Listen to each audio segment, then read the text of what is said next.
దేవుని బిడ్డలారా, సమయమును పోనీయొద్దు. మీరు సమయమును పోనీయక సద్వినియోగము చేసుకొనాలి. జ్ఞానుల వలె గాక, అజ్ఞానుల వలె కాక జ్ఞానుల వలె నడుచుకొనున్నట్లు జాగ్రత్తగా చూసుకొనుడి. ఇప్పుడు నీవు అజ్ఞానివో జ్ఞానివో ఎక్కడ తెలుసుద్దో తెలుసా? ఏమ్మా, ఎక్కడ తెలుసుద్దో తెలుసా?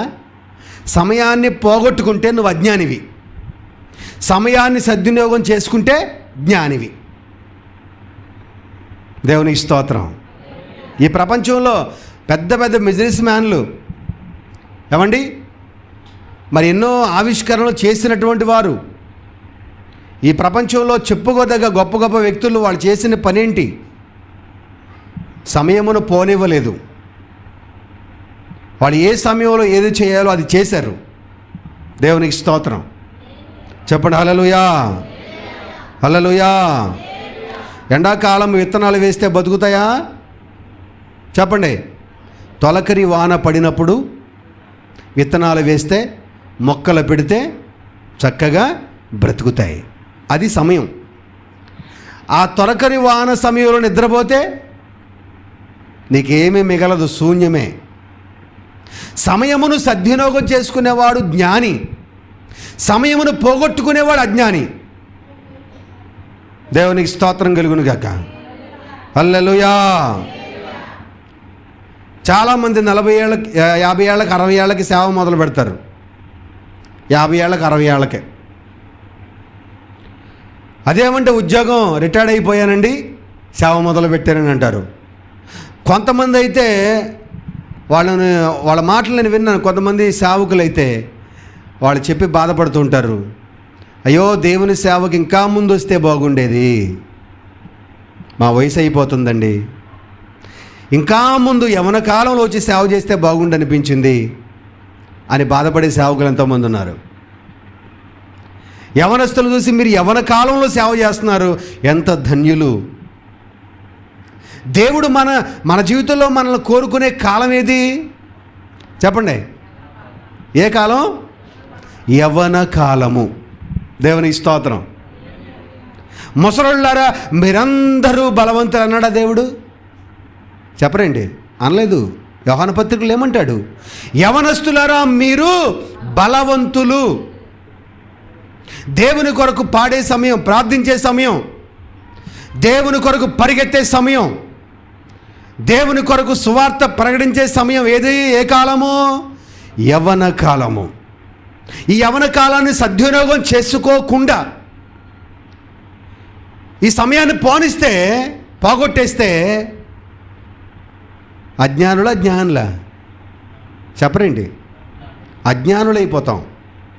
అందుకనే మీరు సమయమును పోనీయకూడదు. మీరు జ్ఞానులైతే సమయాన్ని సద్వినియోగం చేసుకోవాలి.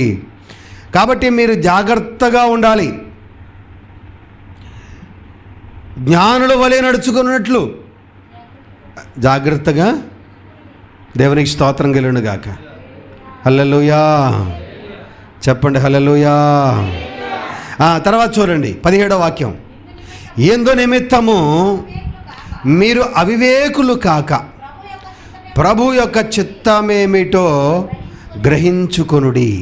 దేవునికి స్తోత్రం కలుగును గాక.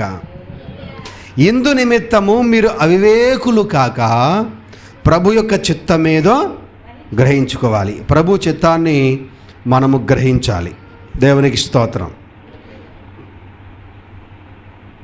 యేసు ప్రభు వారు సమరయ స్త్రీతో మాట్లాడుతూ ఉంటే ఆ యాకోబు బావి దగ్గర యేసు ప్రభు వారి శిష్యులు ఊళ్ళోకి వెళ్ళి భోజనం పట్టుకొచ్చారు. అమ్మా విన్నారా? భోజనం పట్టుకొచ్చారు. భోజనం పట్టుకొచ్చి బోధకుడా అయా భోజనం చేయంటే యేసయ్య ఉన్నారు తెలుసా? చదవండి. యోహాను సువార్త 4వ అధ్యాయం 34వ వాక్యం. 4:34.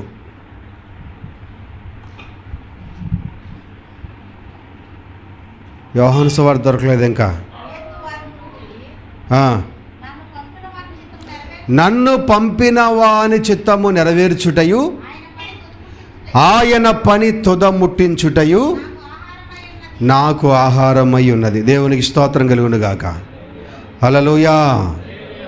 నన్ను పంపిన వాని చిత్తము నెరవేర్చుటయు ఆయన పని తుదముట్టించుటయు నాకు ఆహారమై ఉన్నది. దేవునికి స్తోత్రం కలుగును గాక. హల్లెలూయా. దేవుని చిత్తమేదో మనం గ్రహించాలి. దేవుని చిత్తము, పరలోకమందున తండ్రి చిత్తము నెరవేర్చడం అంటే ప్రభువైన యేసుక్రీస్తు వారికి ప్రజలకి ఆయన రాజ్యాన్ని గురించి బోధించడం, పరలోకాన్ని గురించి పరిచయం చేయడం. దేవునికి స్తోత్రం. పరలోకాన్ని గురించి, నరకాన్ని గురించి తెలియచేయడం ప్రజలకై. ఆయన 3.5 సంవత్సరాల బోధలో ప్రజలకు ఇది కాదు నాయనా మీ రాజ్యము, ఒక రాజ్యం మీకుంది, శాశ్వత రాజ్యం అని బోధించారు. పాపము నుండి ప్రజలను విడిపించడం దేవుని యొక్క చిత్తం. ఆ బోధ ఆయన చేశారు. దేవునికి స్తోత్రం కలుగును గాక. ఒక ఆయన అనుకున్నాడంట, ఒకానొక పట్టణము వెళ్ళి కొంతకాలం అక్కడ ఉండి వ్యాపారము చేసి లాభము సంపాదించి వద్దామనుకున్నాడంట. దేవునికి స్తోత్రం. ఒకానొక పట్టణం వెళ్ళి 1 సంవత్సరం ఉండి వ్యాపారము చేసి లాభం సంపాదించుకొని వద్దామనుకుంటే,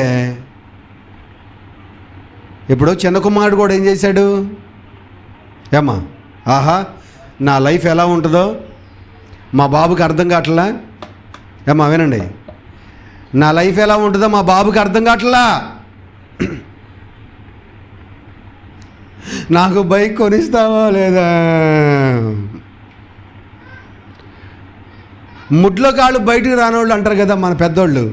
అరే నీకు ముడ్ల కాళ్ళు బయట రాలేదు, ఈ ముడ్ల కాళ్ళు బయట రానోళ్ళకి ఇప్పుడు పెద్ద పెద్ద బైకులు కావాలంట.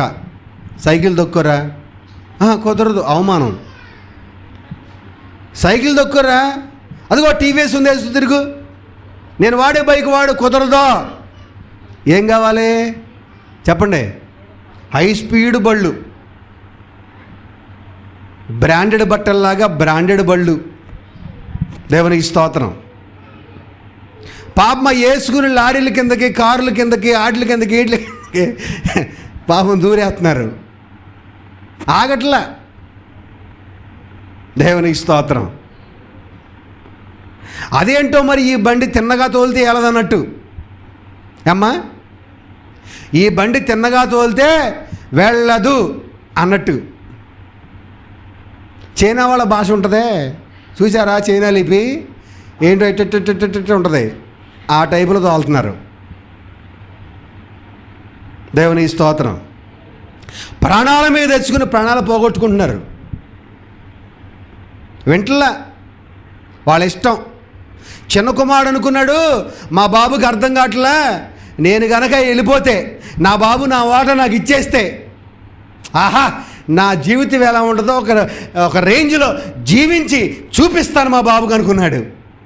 హల్లెలూయా. వెళ్ళంగానే పోమా కంపెనీ చెప్పులు కొనుక్కున్నాడు.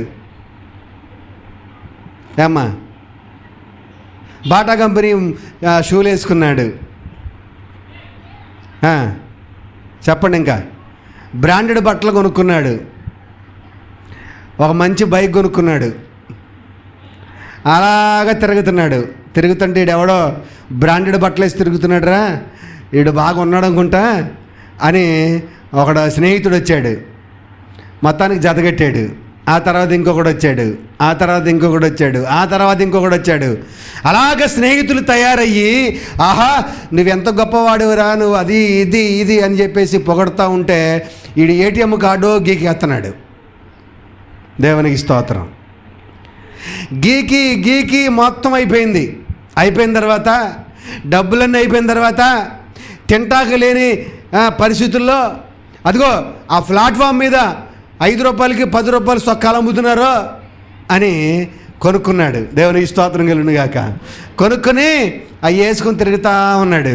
తర్వాత తింటాక కూడా డబ్బులు లేవు. అరే కాస్ట్లీ హోటల్లోకి రండి వెళ్దాం, ఈ ఊర్లో కాస్ట్లీ హోటల్ ఎదురా అంటే, అదిగో పలానా హోటల్, అసలు ఏమాత్రం తగ్గేది లేదు, కాస్ట్లీ హోటల్ కావాలి మనకు అన్నాడు. ఇప్పుడు పాపం రోడ్డు పక్కన టిఫిన్ సెంటర్లో ఒక టిఫిన్ చేయటాడు, డబ్బులు లేక చాలా బాధలు పడుతున్నాడు. వీళ్ళు అన్నాడు, అరే మీరు నన్ను వెంబడించే అంతకాలం మీకు ఎంత మంచి ఫుడ్ పెట్టాను, అసలు బిర్యానీలు, చికెన్ బిర్యానీలు, ఆ బిర్యానీ ఈ బిర్యానీ పెట్టిస్తే ఆకలేస్తుందిరా, కాస్త ముద్ద పెట్టనంటే కుదరదా ఎందుకని మా అమ్మూరు కదా.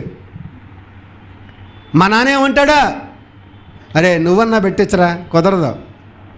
దేవునికి స్తోత్రం. వెళ్ళిపోతే జీవితం బాగుంటుంది అనుకుంటే అన్నీ పోయిన తర్వాత ఆకలి బాధ తట్టుకోలేక తండ్రి చెప్పాడు, అరే వద్దు నా నుండి నువ్వు విడిపోవద్దు, ఎక్కడికో వెళ్ళేది చేస్తానంటున్నావు, ఇవన్నీ సాధ్యపడదు, నీ జీవితం రోడ్డు పాలైపోద్దురా అంటే వినలా. దేవునికి స్తోత్రం కలుగునుగాక. పిల్లలకి పెద్దవాళ్ళు చెప్పే మాటలు వినటానికి ఇష్టపడరు. అర్థమవుతుందమ్మా? ఇష్టపడరు పిల్లలు. మీరు వినండి జాగ్రత్తగా. ఇటు చూడండి నా మొహం. ఇంకా కుర్రాళ్ళు మీరు వినాలి. వినరు. చెప్పినప్పుడు వినకపోతే ఆ తర్వాత జరిగే నష్టానికి నెత్తి నోరు బాదుకోవాలి. ఆమేన్. అంతే. చిన్న కుమారుడు కదా మనకు సాదృశ్యం. అన్నీ పోగొట్టుకుని అనాథగా మిగిలి ఎక్కడ దొరుకుద్దా ఆహారం అని రోడ్లు అమ్మడ తిరుగుతూ ఉంటే, కంపలు అమ్మడ తిరుగుతూ ఉంటే, ఈ ప్రపంచంలో ఘోరమైనటువంటి బాధ ఏంటో తెలుసండి? ఆకలి. ఆకలి. హల్లెలూయా. ఈ ప్రపంచంలో తట్టుకోలేనటువంటి బాధ ఏంటో తెలుసా? ఆకలి. ఎలాంటి నీచమైన స్థితికైనా దిగజాచేదేంటో తెలుసా? ఆకలి. కంపలమ్మటి రోడ్లు అమ్మడి తిరిగి అటు తిరిగి ఇటు తిరిగితే ఒకసాట పందులు పట్టు తింటా ఉన్నాయంట. పందులు పట్టు. పందులకి ఏమేస్తారండి? వేడివేడి బిర్యానీ వండేస్తారా? ఆళ్ళు కడిగిపోసింది, సద్దన్నము మిగిలింది మొత్తం అన్నీ ఒక డబ్బాలో పడితే అది తీసుకెళ్ళి పందులకి వేస్తారు. ఆ పందులు తినేటువంటి ఆహారము కొరకు పోటీ పడ్డాడంట. ఎంత నీచమైన స్థితికి దిగజారిపోయాడు. తండ్రి చెప్పిన మాట వినలా. దేవుడు అంటున్నాడు, ఒక పట్టణం వెళ్ళిపోయి ఎక్కడికో దూరంగా వెళ్ళిపోయి ఒక సంవత్సరం ఉండి ఏదో సంపాదిద్దాం అనుకునే వాళ్ళారా, మీ జీవం ఏ పాటిది? మీరేం చేయాలంటే, ప్రభువా నీ చిత్తమైతే అది చేస్తాం ఇది చేస్తాం అని అనుకోవాలంట.